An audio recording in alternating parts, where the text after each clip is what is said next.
Et salut à tous, on se retrouve aujourd'hui pour une nouvelle vidéo qui va parler de plugins que j'aime beaucoup pour le moment, les émulations de cassettes audio.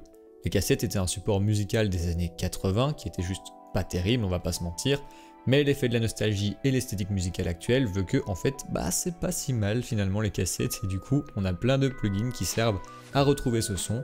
Et moi je vous en présente 5 que je trouve plutôt bien faits et surtout qui ne font que ça, sinon j'aurais dû mettre encore une fois le RC20 dans la vidéo. Et j'en ai marre de vanter les qualités indéniables de ce plugin. Du coup on part sur le premier qui est gratuit, Tape Cassette 2 de KLUM Audio.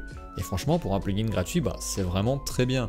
Il donne une très bonne couleur au son, les contrôles sont évidemment limités comparativement aux autres que je présenterai dans ce top, mais ça marche pas mal du tout. Et les presets sont aussi assez bons, du coup si vous connaissez pas ce genre d'effet cassette qui amène des tunes notamment, de la chaleur, de la couleur, je vous conseille d'essayer celui-ci, vous aurez une bonne idée de ce que ça fait. Et si vous le trouvez limité, de partir vers une autre option qui sera un peu plus complète.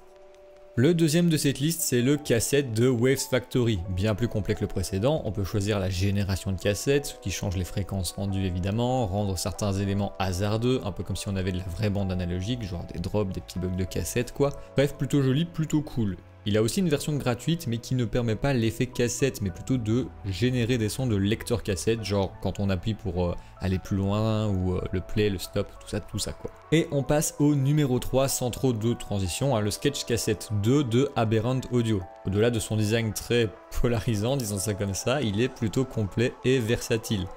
Avec de la compression analogique, de la saturation, des types de cassettes, tout ça, il a une couleur très agréable. Vraiment un chouette petit plugin qui coûte pas très cher, ça coûte une trentaine d'euros, du coup je vous conseille d'aller checker ça. Et on enchaîne sur le quatrième, le Do Cassette de Clevegrand. Pareil que les autres, il est très complet mais il a quelques subtilités. Une émulation Dolby qui permet aussi d'enlever tout le souffle de la cassette tout en gardant la couleur.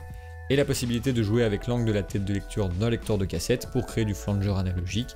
C'est pas le seul à le faire dans la liste, mais c'est le seul à le présenter sous cet angle, et du coup voilà, c'est plutôt cool. Et le dernier, le Tape de Baby Audio, qui sert pas spécifiquement à la même chose que les autres en fait. C'est bien une émulation de lecteur cassette, mais il est bien plus orienté sur la saturation harmonique que la bande des cassettes va amener, et donc forcer sur la couleur qu'on peut avoir, ce qui peut être très agréable. C'est un très chouette plugin que j'utilise pas mal pour le moment, et franchement je vous conseille d'aller voir des tests et de l'essayer si vous en avez l'occasion, parce que ça peut vraiment être un très chouette drive, comme on n'en a pas souvent.